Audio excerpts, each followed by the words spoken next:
আজ আমরা ESP32-তে অ্যান্ড্রয়েড মোবাইলের মাধ্যমে OTA বা ওয়াইফাইয়ের মাধ্যমে কোড আপলোড কিভাবে করতে হবে সেটা দেখাবো। এর জন্য প্রথমে আমাদের একটি অ্যান্ড্রয়েড মোবাইল নিয়ে নিতে হবে। এখানে আরডিনো ড্রয়েড অ্যাপসটি আমি আগে থেকে ইনস্টল করে রেখেছিলাম, এটা ওপেন করে নিলাম। এবার ইউএসবি কেবল দিয়ে দুটিকে একসঙ্গে কানেক্ট করতে হবে। এবার এখানে আমি কোডটি পেস্ট করে দিচ্ছি, কোডটিকে আমি ডিসক্রিপশনে দিয়ে দেব। এবার এটা কম্পাইল করতে হবে।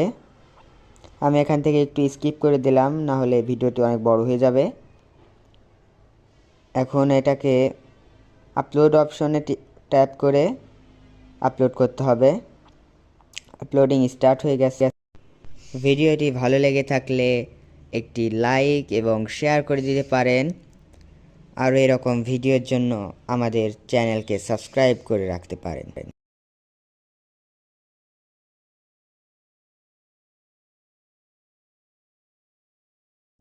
এবার আমাদের ESP32 ওয়াইফাইয়ের মাধ্যমে কোড আপলোড করার জন্য একদম প্রস্তুত।